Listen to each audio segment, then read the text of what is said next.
Welcome and good morning to day 2 of Deliver Europe and our first breakout session of the day. So here on the innovation stage, we will now take a closer look at the post-purchase stage. Yesterday we've heard a lot already about the customer life cycle and all the unlocked options and opportunities there. And its importance, of course, for a positive customer experience. And who could do this better and give us some insights in there than the Deliver 2024 Customer Experience Award winner. And big applause. We have the award over here also.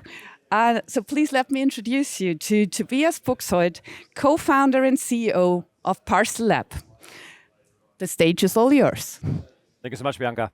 Everybody can hear me? Okay, this is really weird. Good. Yes, so I won't be here on my own the whole time. I have Iga with me from Bestseller. She will be joining me in just a few minutes.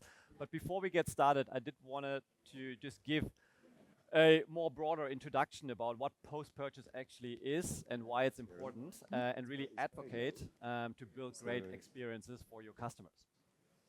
Because the best brands know, there's some of them that do that there is a neglected strategy for strong business growth and high efficiency.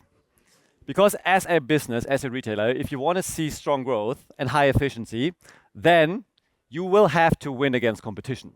Means that you will have to differentiate, maybe not just on price and on product, but especially on experience, because experience is just a lever that you can use to be very different and really build loyal customers, not just based on what you're selling and at what cost.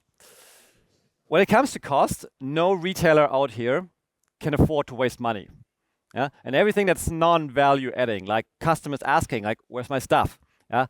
It's just going to be eating your margin. So that's not good. Returns, they won't go away. Yeah, they're part of the experience. But there is an opportunity to see returns more as a mean to recover and to actually create new revenue. And last but not least, but absolutely important, retention.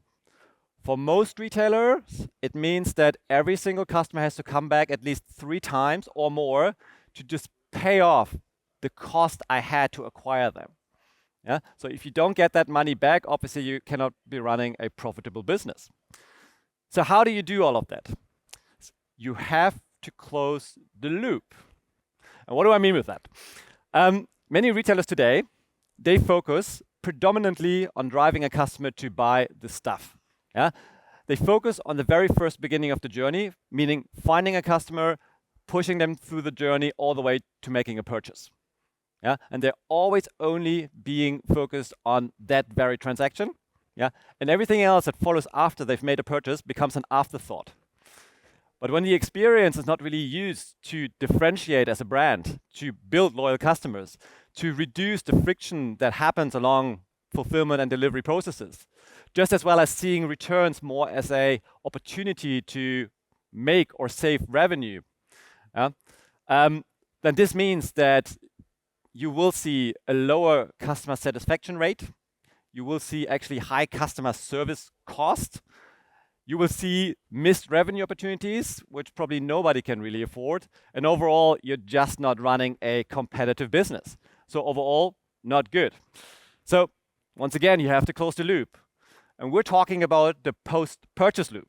Yeah? So there is one after the purchase. Because you cannot neglect your customers after they bought something. Yeah? You cannot just sit there and hope that things go well, that customers are happy, and that they then return. Yeah? You have to really step up and control and own the experience all the way through. And noted, probably in this room, with predominantly delivery people here, we all know this is important because it's the domain that we're working in already. But I can tell you, on a company, on a strategic level, this is not known. And what it requires to do this really well is just a shift in company mindset, that they stop thinking about a customer journey to be linear, as in I go find a customer, I make them purchase something, and then I start another journey, I spend money again and do it again and over and over and over again, and instead thinking about this more in a circular way. yeah, or ideally like an endless way. So how can I utilize all the touch points, all the possibilities that I have to engage with a customer post-purchase to start the next journey already? So I'm really creating this motion that I bring back customers over and over and over again, so I don't have to acquire that many new ones. So what does great look like? When we look into part of the delivery experience, everything that's consumer facing should be an experience that makes it unique. It should be an experience that is controlled by the brand, by the retailer, so it should be in your own ecosystem. So the order tracking should be on your website, right? All the communications should come from you. If you have something fancy like a chatbot, these tools need to be powered by data so they can also give relevant answers to questions. And when you do that, you should also be very, very proactive in everything that happens, because we all know sometimes things go wrong, sometimes expectations are missed, but you do have a chance when you do own this part of the customer experience that you can actually mitigate those negative impacts quite dramatically if you're being proactive and helping your customers maybe even before they know. When it comes to returns, which is part of the experience, yeah, I'm not going to go away, it is just important to see that there cannot be a one-size-fits-all. It's really key to start thinking about this from a consumer, from a customer point of view, thinking who is that customer and what's the best experience for that specific customer. And when we start thinking about segmented flows, we have two examples here, two extremes. But on the left-hand side, you see the loyal VIP customer coming back and wanting to return something. Well, we know that over time, the customer lifetime value just justifies to give this person instant refund, free returns, right? Because we know they're going to coming back over and over and over again. On the right-hand side, you see that first-time buyer that just missed the 30-day return window. So no, they will not get free returns, of course. By the way, they will not even get the money back. Yeah? So they only have option to exchange or maybe get store credits. So you're actually saving the revenue and you're not losing it. Yeah? And this approach of starting to think more like how can I build out different flows, different experiences for different customer groups is just very key if you want to actually make return a revenue opportunity. Throughout it all, on every single touch point, it is also an opportunity to engage as a brand, because you know exactly who the customer is, what they've bought, what's in the box, what the product can do. So you can use this to build highly personalized experiences that really set you apart as a brand. So it creates something that just sticks. You create trust, you create a relationship. So the next time that customer is looking for stuff, yeah, they don't start the journey on Google, but they just remember the good experience they had with a certain brand, and then you can retain the customer. So if you do that really, really well, this post-purchase journey and the post-purchase loop, you can create very happy and very loyal customers. And with that, let's have a look into one of the brands that's doing that. So Iga, I would like to ask you to stage to actually talk about what you're doing today already and have also planned for the future. Iga, from Bestseller. Can you hear me well? Good. Super nice to be here. Thank you for the invitation. I hope I can help. We'll try. We prepared some questions for Iga. Oh, let's see. So this is us. This is us too. Should I start? Maybe a small introduction for you guys. So my name is Iga. I originally come from Poland, but I have been living in Denmark for the last 10 years. And that's where Bestseller, the company, is based. So I will be representing one of Parcelab's customers today. Yes. And so next to just talking about yourself, we all want to know about your dog. Yeah. So I got the question from Parcelab before, what do you do in your free time? And I said, you know, in e-commerce, I have to disconnect a lot because the tempo is so high. I work a lot, as probably most of you guys. So I just said, first of all, I spend time with my dog. And then they said, we want to see your dog. So this is her. It's Roma. I hope a lot of you guys are dog people. So, yeah. So then I had to do something personal as well. So we don't have a dog. We have actually 3 of those. So that's how I spend my time. And Parcelab is just number 4, I would say. So they keep me busy, and that's how I spend my free time. like it or not. Good. I don't want to spend too much time about talking about us, Parcel Lab. I do care more about what you actually have experienced. And one of the questions we noted down when we were prepping for this is talking about, so what do you think has been your best purchase experience lately? Yeah. Phew, I shop a lot online, but of course I have to say it was one of the bestseller sites. I think it will be better in the future because of the work with you guys. So I cannot wait to shop in, I don't know, 6 months when we are done with the project or so. Next week. Next week, yeah, that will be better. But I would say definitely it's the bestseller brands because I work for the distribution and projects team, so I'm very close to the operations, and we have a lot of great partners that make the experience already good. So it can only be better. So go ahead, shop at bestseller. All right, bestseller. Can you talk a little bit about who you are as a brand? Yes. So actually, bestseller is not a brand. It's a lot of brands, around 20, as you can see on the screen. Maybe you know some of them. I think the next slide presents it very well. But bestseller, as I said, is a Danish family-owned company founded in the 70s. Very great work environment for me and my colleagues who are here today. Yeah. You're referring to this one? Exactly. So I guess the first 2, 3 maybe are known to some of you guys, but there are a lot more than that. Actually, we don't even keep up as employees because some brands get open, some brands get closed, and yeah, that's why we say it's around 20, and that's the status for now. But a lot of work to be done, a lot of different brand experiences to be built. Exactly. We have quite close contact with all of the brands because we at Bestseller E-commerce are the service provider, and of course it has to be unique. They have different logos, they have different style. There are also baby brands for women in the pregnancy. There are also men brands, so it has to be very different. Okay, so now maybe let's get into maybe your own role a bit more. What you do at Bestseller, and also maybe for the audience, what's actually keeping you awake? So what are the challenges that you're facing and dealing with? Yeah, I mean, I work for distribution, so it is keeping me awake all the time, basically, work in logistics. But lately, I would say it has to be the expansion. One of our brands has very ambitious expansion plans that we have to, of course, service and help them with. But another thing, of course, project with Parcel Lab. We meet so often with you guys, and now I became the project lead. That's why I'm also here. Well, thank you very much. Yeah, we have the scope here on screen. You're very international as a business. Yeah, so not just many different brands, but they also are active in very different countries with very different languages. So that has a challenge in itself to actually cater for all of that. Yes. Yeah.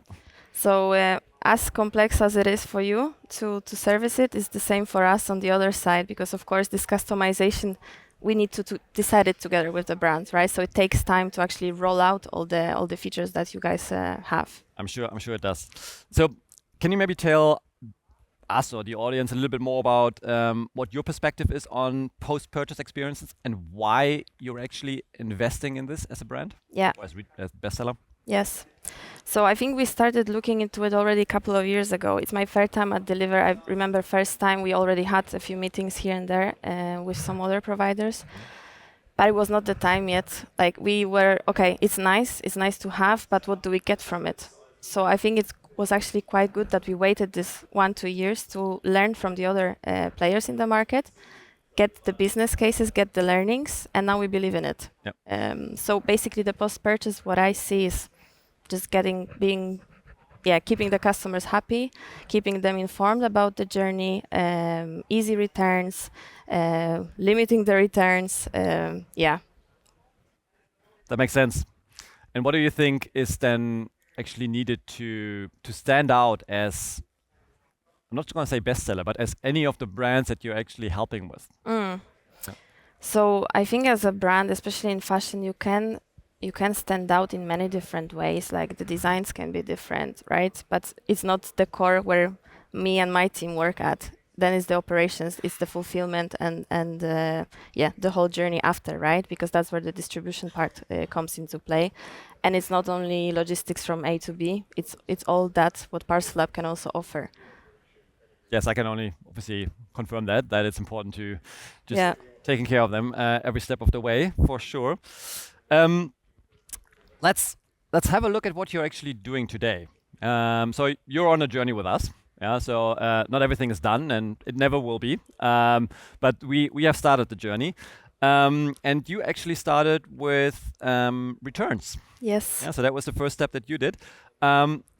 What are you doing here, and why is that also different to what you have done before? So we already had an online return portal with another provider before, but there were two crucial things for us to be changed that you guys are able to provide. First of all, is staying in the bestseller or the my account universe so that the customer doesn't have to go to an external page. We really wanted to keep it in our universe, so it's easy to, of course, for the customer and also to keep them in that. And the other very important thing is the customization. We have around these 20 brands. How else would we be able to do that? It's not one size fits all, as I mentioned before. So Yep. these two factors for sure. Yeah, so you're actually building out not just specific like one bestseller return portal that every of your brand can use, but actually every single brand can adjust and configure this according to their needs, whether it's, I don't know, a regional need or a more brand requirement that can then be reflected in Exactly. So all the brands will have access to the part of the admin portal that you provide. So they are able to change the wording of the messaging to the customers of the returns. They are able to change the coloring. It's all up to them in the end. Yeah, and what we do see here on the screen as well is that it's not just the returns portal. The digital returns management is more than just a portal where you can register your return, but it's also the communication around it, right? So whether you need to distribute the label or a QR code, whatever it might be, but also maybe more brand content around whatever kind of engagement you want to drive throughout the returns journey. Exactly. So it's not only, okay, this is a way to return, we need to get the item back, that's one thing, but we can also use it for advertising in the future, right? So we can put some marketing content in the emails as well, and that's already the plan for the next phase of the project, as I know. Yeah, another thing is the exchanges and gift cards that you also mentioned in the beginning. That is a super nice feature that I don't think that many players have already. So I'm super excited to get started with that. Yes, I also know that it's quite shocking to see how many retailers actually are not using the functionality to exchange and maybe offer gift cards instead of just immediate refunds. We know why that is the case, right? It's just very complicated. There's a lot of systems and things that need to fall in place to actually make that happen, for sure. But the business value that you get from it, to not lose that revenue and actually trying to recover and upsell on that, if you do it well, it's just a huge opportunity that we see more and more brands picking up, but it's still early in the market. Yeah, so let's see. As you know, we have a workshop next week with Parcel Lab together with one of our biggest brands that really is pushing for the features. So I hope it can become a reality for us. Okay, we'll try our best. Switch gears a little bit. There's another important element for post-purchase, which is not immediately customer-facing, as in like the digital experience, but has a tremendous role to play, and this is the customer service. So when customers actually do have questions, so they do show up, I don't know, at your hotline or whatever, they need to be answered in an efficient way. What you're doing is you're using all the data actually channeled through your existing customer service tool, which is Zendesk in that case. So your customer service people do what and why do they use it? Yeah, so we are live with the Zendesk integration, meaning that the customer service teams have it much easier these days because they have one system where they see all the data, as you said, that is fed from Parcel Lab. They love it already. They have been using it for a few months. And then the chatbot, that's the second thing that our customer service are already using. And of course, there are some questions where it has to be a human being, hopefully, that can answer, right?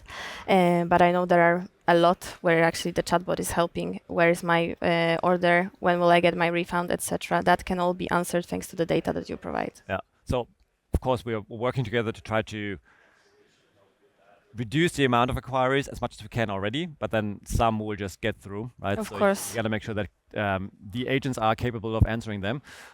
We do know this from other customers like IKEA as one example. It's a bit more complex supply chain setup, but they've been able to reduce the amount it takes to answer a question by 2 minutes. Yeah, so that's a big number. If you can just have one single place where you go and you have all the information at your fingertips to answer a question that a customer has, so you don't have to switch between different systems, go to a carrier website or whatever the setup might be, but just consolidate this in one place and make it also very easily understandable for customer service people, because they're not quite necessarily logistics experts. So No. if you just give them the raw data, that might not necessarily help, but they need to have the answer and Exactly. yeah, not the data. And also, if they are searching for information about a parcel that is lost, etc., previously we know it was done on each separate carrier site, right? Whereas now they have the portal of Parcel App. It's also again one process, one place where they can check all the information. Saving time. Yeah. You mentioned your chatbot. I think that's a great example. What we can see on your live on your website today, and this chatbot is connected to the same data. So first of all, it's probably good to give the same answers depending on who you ask. Yeah, so you don't get different answers depending on where you're checking. But customers can go to your website and just ask, like, "Where's my order?" Exactly, Yeah. and that's I think the most asked question to customer service, right? Where's my order? Is it the And number that's- one question? Yeah, and that's precisely the one that can be answered with a chatbot. That is probably also good for your customer service people, because then they can focus on something that's a bit more Exactly. value adding. And that's the feedback that we already get. That's why they are so happy for Parcel App already, that, okay, we can actually move on with the projects that we're waiting. We can actually use the potential of the people that are there, because the chatbot is helping so much with answering these basic inquiries. Yeah, we actually have customers once in a while come up to us absolutely wanting to go live before peak, because they know when they have these kind of functionalities, then they don't need to hire extra people. So it's an immediate impact if you actually do provide that kind of data or reduce the amount of inquiries in the first Yeah. place. It's live now, and I hope before peak we can get the learnings and then assess whether we need some more colleagues or whether it's enough with Yes. with the chatbot. Yeah. What's not live, and we have to talk about a story here in a minute as well, is the communication around the delivery. It's in testing, right? It's built, but it's not Yes. live yet. Can you maybe just walk the audience through why this is also important for us and why you're actually building this? Yeah. So again, communication, all the touch points to the customers, as you mentioned in your introduction, it's super important. That also limits the questions of where is my order, right? Because all the transactional emails on the way customers would get, and again, it's customized per brand, so you can get the touch and feel of each of our brands. Yep. And these emails also lead to this tracking page. Yeah, so that's a name it example. Yeah. But as we alluded to before, this is also now sitting in your own ecosystem on your own website. Yeah? Exactly. Yeah. And this is live as well. Yep. Yeah. Yep. Both for the guest customers, so you don't have to log in, but also when you log in and go under my account, you have the tracking page already live. Great. So, what happens now when things go wrong? Or in the future? What will happen in the future when things go wrong? Yeah, and in logistics, things go wrong. Yeah, unfortunately, from time to time. So, what we can do is to be proactive with Parcel App, and one way how to do it is that we can communicate and be proactive about any delays or exceptions. Let's say a pallet is stuck on customs. We know it because there are no scans for, let's say, 2 days. Then we can set a rule and send out an email communication to our customers saying, hey, sorry, your parcel is stuck in customs, please expect a delay. And then again, we don't hope that the customer would contact customer service because they already know what's happening, so they have more patience now. That's at least our expectation to it. Yeah. So we had a thing planned for yesterday, where we spoke with Iga before, where we wanted to give away some, was it Jack and Jones? Yeah. Jack and Jones beanies at our booth. And so we ordered them, and they arrived too late. So the event invite that you see here, forget about it, it's worthless. But we wanted to do it, so we had good intentions. So it didn't arrive on time, so we could take it actually in our suitcase and get it here. That sucked. That sucked. And Yeah. whose fault is it now? Yeah, there are many at fault here, I would say. They were ordered too late, first of all. They were ordered to UK with the customs. They should have been ordered here. It would be much easier because Jack and Jones warehouse is actually in the Netherlands, very close from here. So we could even drive up there. But anyway, we didn't have the hats. It's too late now. But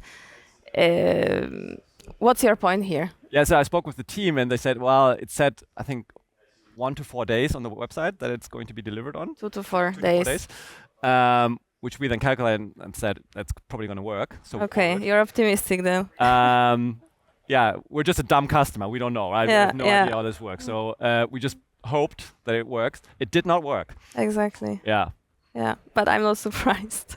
But anyway, it, as you said, it did not work because there's one feature that you guys can provide, right?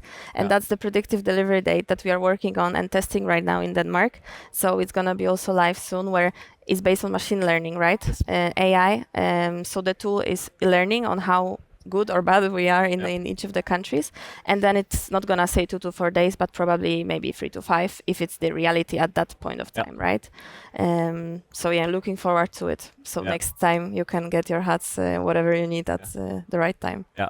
So we're just gonna return them now. It's okay. No, you cannot. No, I'm not gonna accept it. I know your order. Yeah. It's not gonna be accepted. Okay, you can return it, but you're not getting the refund. Yeah. Is that okay? Then No, please go ahead. We actually had an idea just over breakfast this morning for everyone who's still keen for a beanie, because we have them now and we You have them now? don't want to return them. Don't worry. Yeah. But if you come to our booth, we'll actually get you one. We ship it to you and you'll have a great experience. We just wait until you're live, and then you get a great experience. But Super just nice. show up and we'll get you one. I will show up there. Yeah, but anyways, no, but it's a good point, right? So post-purchase experience is not just one thing. It's not just returns or just delivery communication or whatever, right? But it really starts with setting a clear expectation at the very beginning of the process, and then following through on that expectation, monitoring, measuring.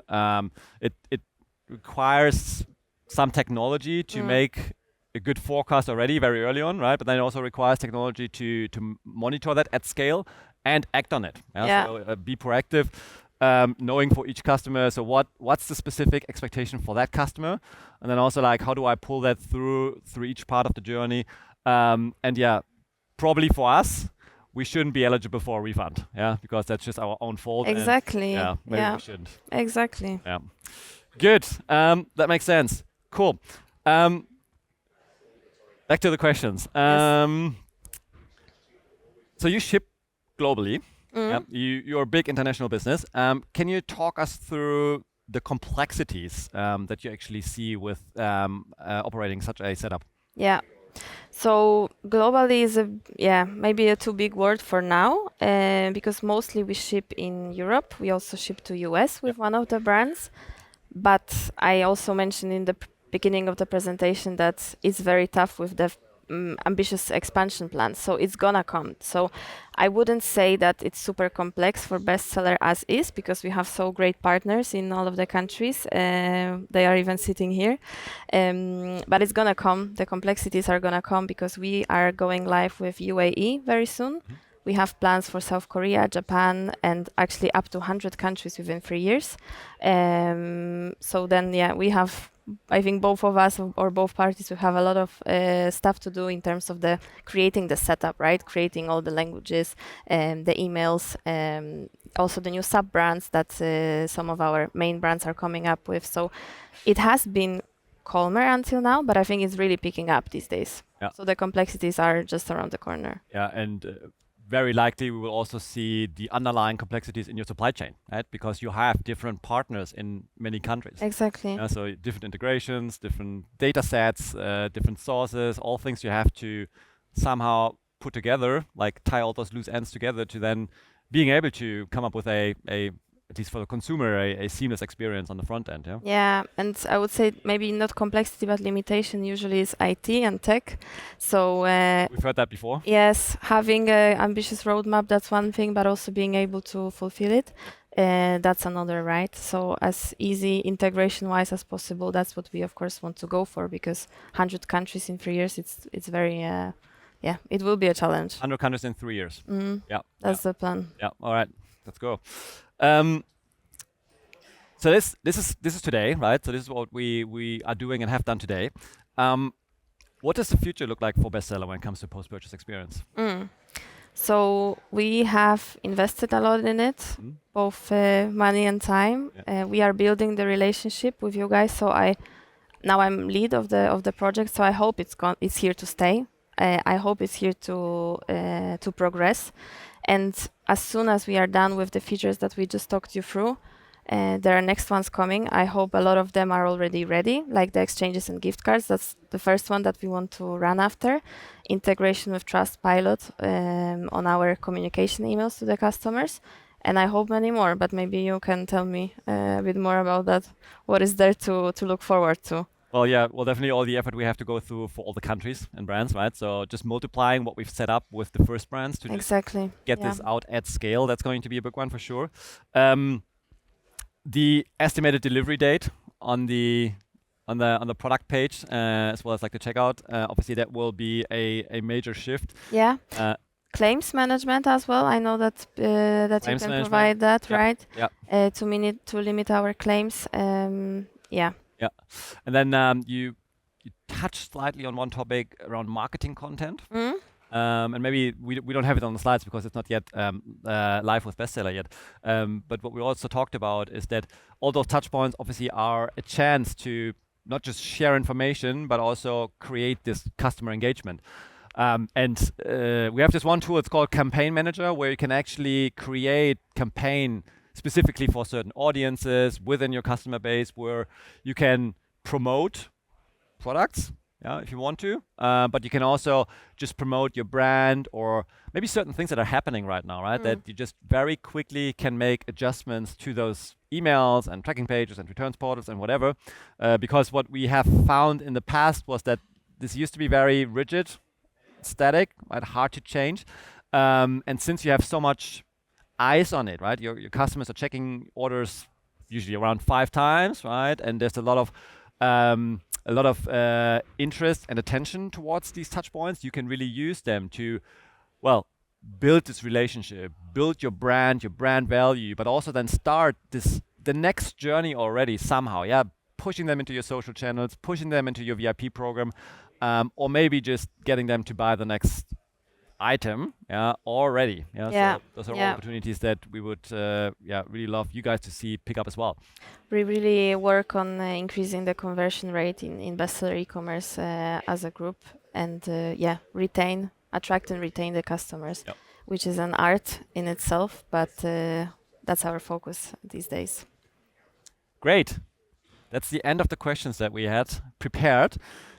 Are there any from the audience where we can help with?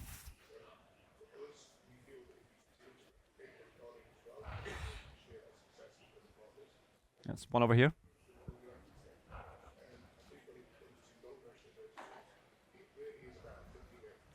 Good morning, and thank you for the presentation this morning. One point that I'm interested to hear more is I saw on one slide the possibility to give to the customer to interact directly with instant messaging from the screen of Parcel Lab. How do you funnel that communications with your chatbot? Let's wait for. It's not on that slide. It's one I think before. I saw like this one. So the example of Kim. She's texting on that page. Is it on the landing page of Parcel Lab, and you funnel that with your customer service? How does it work? So I believe that the chatbot you can access, of course, directly from our sites, but the technical side of it, I guess it's a question to you. This is just an email. All right. It's an email. Okay. An email coming. It can also be a call. So somehow the customer is reaching out to the customer service people through any kind of channel that they're offering. It can also be a chatbot if it's not the automated part, but like the manual part where a human being is interacting through the chat. Yeah, it's not a chatbot, it's a chat then. So it doesn't matter which channel this inquiry is coming through, but the moment it actually hits the agent, they will be able to pull the data or have it populated automatically and then answer the questions. Okay. Yep. Clear. Okay. Thank you. questions from the audience? I think I saw some hand in the back. Hi, I'm coming from Pandora. I have a question, I think, more for you, Ige, with how did you approach this internally with actually building the business case, getting the right support that this is the direction we have to go to? Yeah, very good question. So it also tackles into what I said that in the beginning, it was a hard no. It was like, it's nice to have, nice to meet these guys that deliver, but that's it. But after some time, I think we have seen our competitors doing that. So we knew, okay, they are working with Parcel App, maybe these guys are working with someone else. Okay, it starts to be interesting in the market. And then actually the market itself helped us, right? Because there was such a, okay, there was growth during COVID, then there was focus only on profitability, only EBIT, no focus on top line. But then suddenly we got quite some money on the bottom line, so we were then able to reinvest again. So I think then we thought, okay, now is the time. We have the space to invest in something. We were looking into it for 1-2 years, and we just prepared the business case. We also got the business case from Parcel App, what they do with one of their big customers as well, and they just agreed. So I'm super happy for it that I can be part of it now. Yeah. It's a very fair question because it's still new. Yeah, so for many brands, it means it's like the first time they're looking into this. I don't have any experience in what it means. So we're doing a lot of education work, and this is also why we're sitting here, to just explain how also the business value actually is created through this kind of communication. So whether it's cost reduction in customer service, whether it's revenue opportunities that you generate, or I personally believe the biggest impact we will have is just overall customer lifetime value. Almost impossible to measure, or just take months and years to get there. But if you do just make sure that you create happy customers and that they are connected to your brand and like to come back, like this will just over time pay off. So hard to put in a business case, but personally, I think absolutely inevitable if you want to grow sustainably as a business. Yeah.